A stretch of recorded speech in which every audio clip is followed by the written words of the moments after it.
You will hear a number of different recordings, and you will have to answer questions on what you hear. Section 1. You will hear a woman phoning a box office to ask about a festival in the town of Kenton. First, you have some time to look at questions 1 to 5.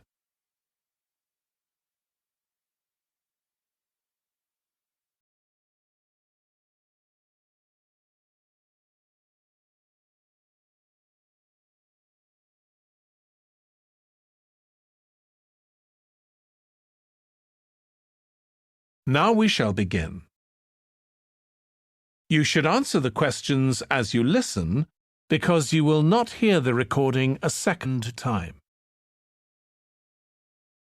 Listen carefully and answer questions 1 to 5. Good morning, Kenton Festival Box Office. How can I help you? Oh, good morning. I'm coming to Kenton for a few days' holiday next month, and a friend told me there's a festival. She gave me this number to find out about it. That's right. The festival begins on the 16th of May and goes on till the 19th. Oh, that's great. I'll be there from the 15th till the 19th. So, could you tell me the programme, please? Well, on the first day, there's the opening ceremony in the town centre. People start gathering around 2 o'clock to get a good place to see from, and the events will start at 2:45 and finish about 5:30. OK, thanks. I'll make sure I get there early to get a good spot. The festival will be officially opened by the mayor. He'll just speak for a few minutes, welcoming everyone to the festival. All the town councillors will be there, and, of course, lots of other people. Right. Then there'll be a performance by a band. Most years we have a children's choir, but this year the local army cadets offered to perform, and they're very good. Uh-huh. After that, a community group from the town will perform a play they've written themselves, just a short one.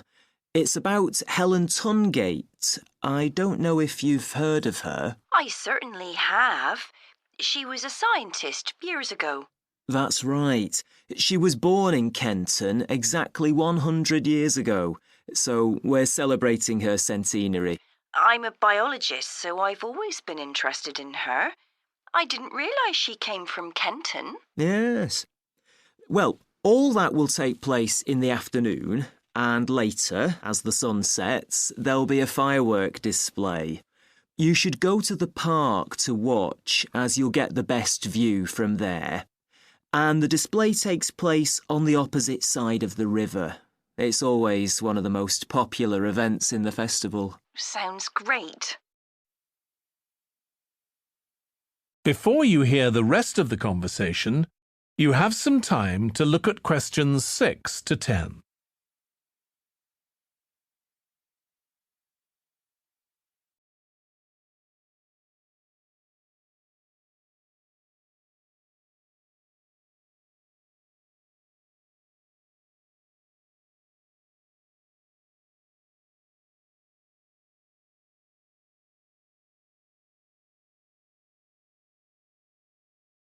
Now listen and answer questions 6 to 10.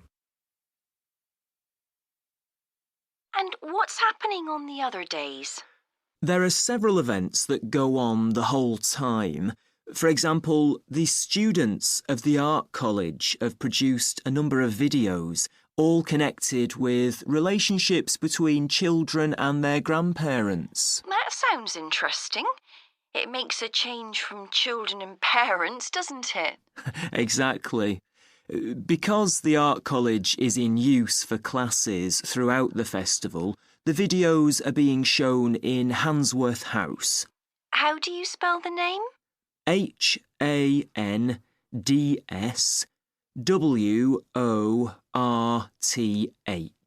Handsworth House. It's close to the town hall. Right. Now, let me see, what else can I tell you about? Are there any displays of ballet dancing? I'm particularly interested in that as I do it as a hobby. There isn't any ballet, I'm afraid, but there'll be a demonstration of traditional dances from all round the country. Well, that'd be nice. Where's that being held? It's in the market in the town centre, the outdoor one, not the covered market.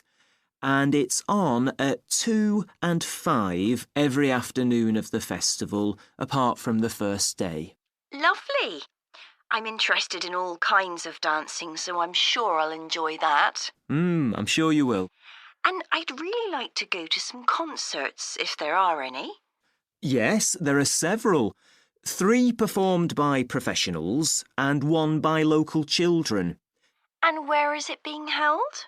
It's in the library, which is in Park Street, on the 18th at 6:30 in the evening. I presume I'll need tickets for that.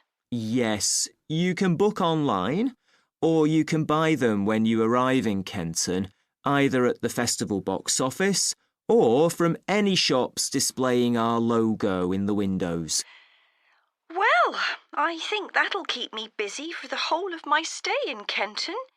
Thank you so much for all your help. You're welcome. I hope you enjoy your stay. Thank you. Goodbye. That is the end of section 1. You now have half a minute to check your answers.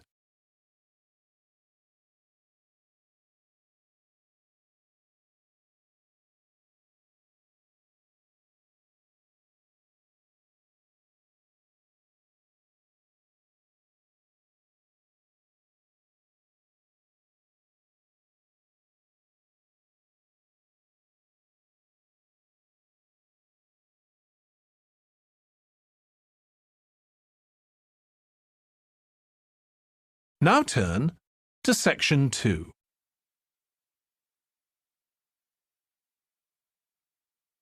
Section 2.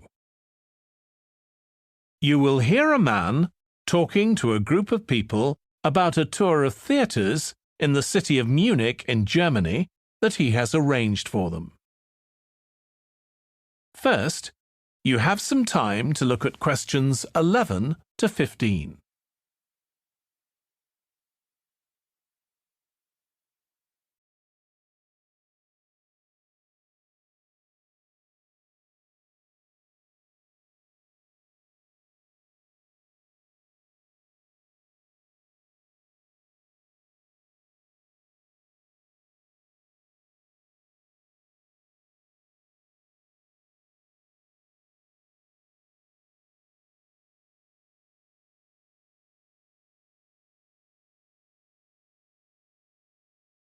Now listen carefully and answer questions 11 to 15. Right. I've now almost succeeded in finalising plans for our tour, so I'll bring you up to date with what I know. As you know, we're flying first to Munich on Monday the 4th. The flight is at 11:30, so it's too early to have lunch at the airport. I suggest we meet there for coffee at 10, which should give us plenty of time for breakfast before we leave home. When we arrive in Munich, we'll be met at the airport by Klaus Bauer. Klaus works for a tour operator, and he'll look after us for the time we'll be in Germany.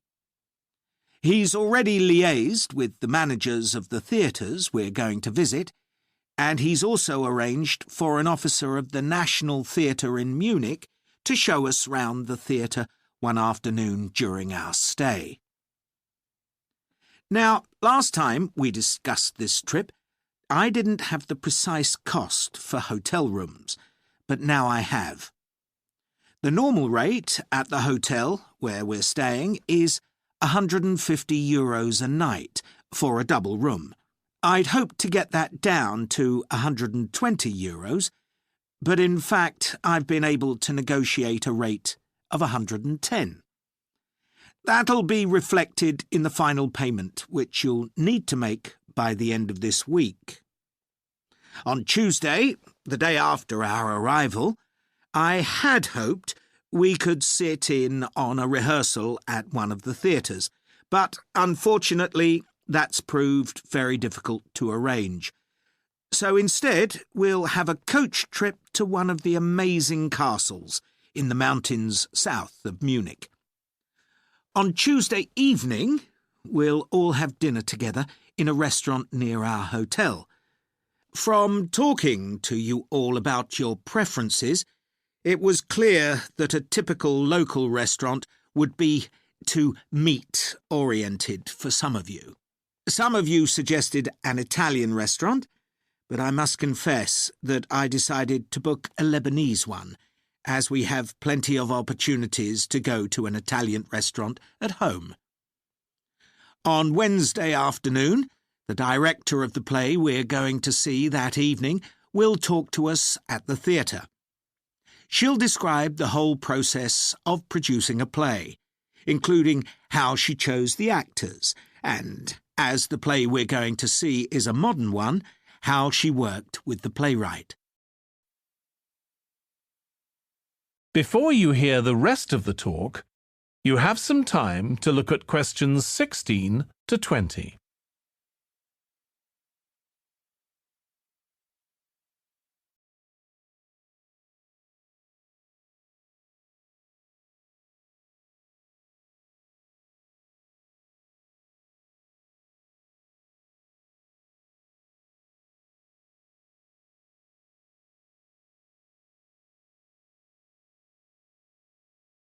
Now listen and answer questions 16 to 20. Right. Now I'd just like to make a few points about the plays we're going to see, partly because it might influence your choice of clothes to take with you. The play we're seeing on Wednesday evening is a modern one, and we're going to the premiere, so it'll be quite a dressy occasion, though of course you don't have to dress formally. I gather it's rather a multimedia production, with amazing lighting effects and a soundtrack of electronic music, though unfortunately the playwright is ill and is unlikely to be able to attend. On Thursday, we're seeing a play that was first performed last year, when it was commissioned to mark 100 years since the birth in the town of a well-known scientist. We're going to see a revival of that production, which aroused a lot of interest. Friday's play will really make you think hard about what clothes to pack, as it'll be in the garden of a palace. It's a beautiful setting, but I'd better warn you, there won't be much protection from the wind. On Saturday, we're going by coach to a theatre in another town, not far from Munich. This will be the opening of a drama festival, and the mayor and all the other dignitaries of the town will be attending. After the performance, the mayor is hosting a reception for all the audience, and there'll be a band playing traditional music of the region. And after having a day off on Sunday, our final play is on Monday, and it's in the stunning setting of the old town hall, which dates back to the 14th century. The performance marks the 50 years that the lead actor has been on stage, and the play is the one where he made his first professional appearance all those years ago. And the day after that, we'll be flying back home. Now, have you got any questions before I move? That is the end of section 2. You now have half a minute to check your answers.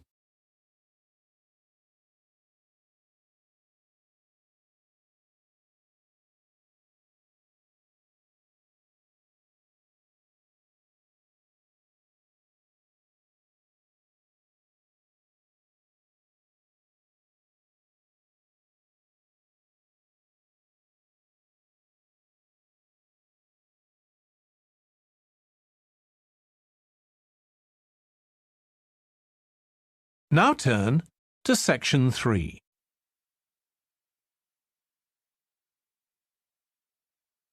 Section 3. You will hear James, who is in the Scandinavian Studies Department at his university, talking to his tutor, Beth. First, you have some time to look at questions 21 to 25.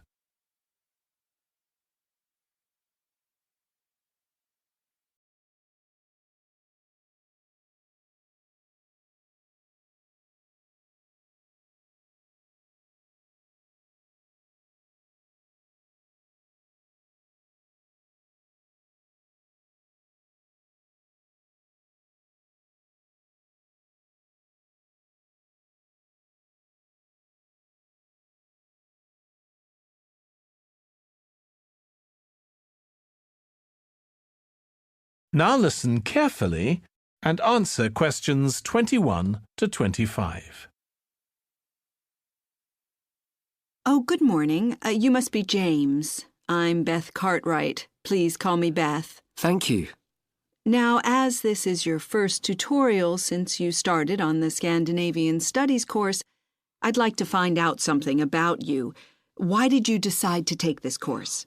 Well, my mother is Danish, and although we always lived in England, she used to talk about her home a lot, and that made me want to visit Denmark. We hardly ever did, though. My mother usually went on her own. But whenever her relations or friends were in England, they always came to see us. I see. So I assume you already speak Danish, one of the languages you'll be studying? I can get by when I talk to people, though I'm not terribly accurate. Now, you probably know that you'll spend the third year of the course abroad. Have you had any thoughts about that? I'm really looking forward to it. And although Denmark seems the obvious place to go because of my family connections, I'd love to spend the time in Iceland. Oh, I'm sure it can be arranged. Do you have any plans for when you graduate? A lot of students go on to take a master's degree. I think the 4 years of the undergraduate course will be enough for me. I'm interested in journalism, and I quite like the idea of moving to Scandinavia and writing for magazines.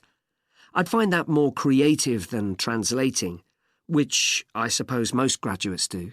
Okay. Now, how are you finding the courses you're taking this term, James? Well, I'm really enjoying the one on Swedish cinema. That'll continue next term. But the one on Scandinavian literature that's running at the moment will be replaced by more specialized courses. Oh, and by the way, if you're interested in watching Danish television programs, there's going to be a course on that the term after next. That sounds good. Have you started thinking about the literature paper that you have to write in the next few weeks? Yes, my first choice would be to do something on the Icelandic sagas. The trouble with that is that a lot of people choose that topic, and it can be difficult to get hold of the books you'll need. Why not leave that for another time? Right. You might find modern novels or 19th century playwrights interesting. I've read or seen several plays in translation, so that would be a good idea. Fine. I'll put you down for that topic. Right. So what would you advise me to aim at in the paper? First, I suggest you avoid taking one writer and going into a great deal of detail. That approach certainly has its place, but I think you first need to get an understanding of the literature in the context of the society in which it was produced, who it was written for, how it was published, and so on. I also think that's more fruitful than placing it within the history of the genre. Okay, that sounds reasonable. Before you hear the rest of the discussion, you have some time to look at questions 26 to 30.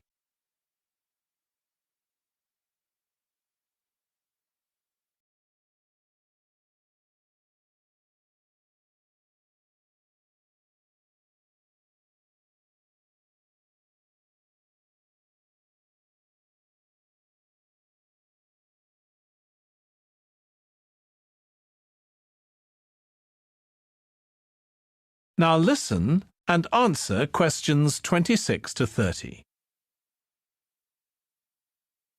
Could I ask for some advice about writing the paper I'm working on about the Vikings? I have to do that this week, and I'm a bit stuck. Of course. Have you decided yet what to write about? No, I haven't. There's so much that seems interesting.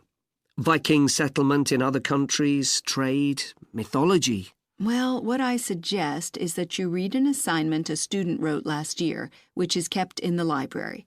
It's short and well-focused, and I'm sure you'll find it helpful. I'll give you the details in a moment. Textbooks usually cover so many topics, it can be very difficult to choose just one. OK. I've got a DVD of the film about the Vikings that came out earlier this year. Should I watch that again? If it's the one I am thinking of, I'd ignore it. It's more fantasy than reality. But I've got a recording of a documentary that you should watch. It makes some interesting and provocative points, which I think will help you to focus your topic. Right. So then, should I work out an outline? Yes, just headings for different sections at this stage. And then you should start looking for suitable articles and books to draw on, and take notes which you organize according to those headings. I see. Then put short phrases and sentences as bullet points under each heading. Make sure that this skeleton makes sense and flows properly before writing up the paper in full. OK. Thanks. That's very helpful. That is the end of section 3. You now have half a minute to check your answers.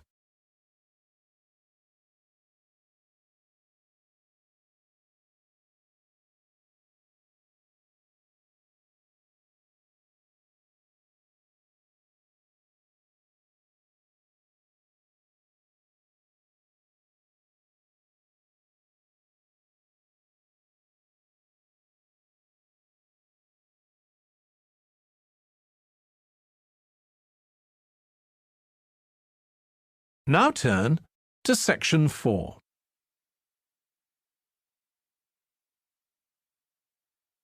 Section 4. You will hear part of a lecture about conflict at work, given by a business studies lecturer. First, you have some time to look at questions 31 to 40.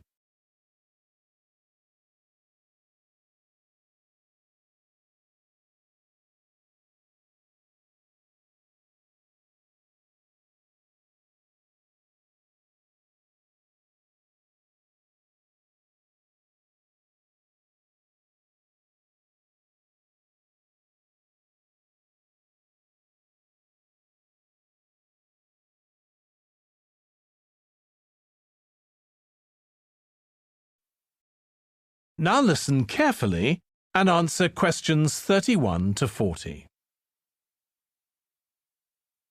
Over the years, attitudes towards workers have changed considerably. After all, there was a time when workers had no rights at all and laboured in appalling conditions. Conditions have improved a lot, but conflict in the workplace is still common. And human resources managers nowadays need to be able to deal with it when necessary. What is conflict in the workplace? Definitions vary, but I'm taking it to refer to a whole range of behaviours that the victim finds unacceptable, from minor, harmless arguments to, at the opposite extreme, physical violence.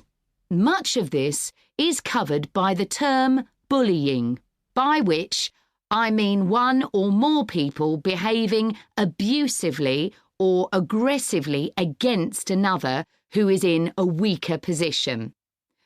Although all behaviour like this is a form of conflict, not all conflict can be described in these terms. As with all human behaviour, there are numerous reasons for it, but often it's caused by someone who feels the need to show their superiority over someone else in order to feel that they aren't at the lowest level in a hierarchy or a group of people. In some cases, one person simply dislikes the other, on the basis that the personality of one is in some way incompatible with that of the other person. A general habit of optimism in one person could make them intolerant of a colleague who's constantly pessimistic. Not that that justifies treating them badly, of course. Some conflicts arise when people are more interested in promoting themselves and their team than in the company as a whole. These conflicts are called structural and could come about, for example, when a sales team believe they are the only people in the business who do any useful work and look down on behind-the-scenes administrators. Conflict obviously affects the individuals concerned. The situation is likely to be very stressful for victims, resulting in their absence from work, possibly for months. For the company, if no effort is made to deal with conflict, it can spiral out of control and even lead to the breakdown of the business.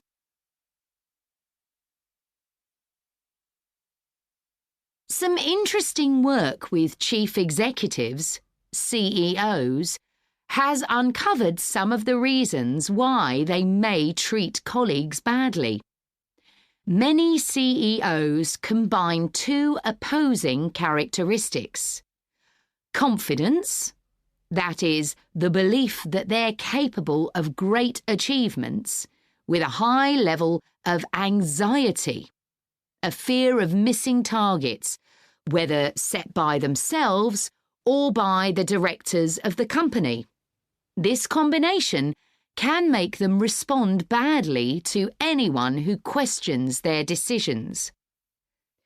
In a high-pressure work environment, such characteristics become problematic, and it's particularly difficult to tackle the situation where colleagues, managers, and board members are all trying to achieve their own visions. When they can't agree on strategic issues and on where they see the business going, there are real problems. For managers at lower levels within the organisation, it might seem that an autocratic form of management, where the chief executive gives orders and everyone else has to obey, would see more conflict than others.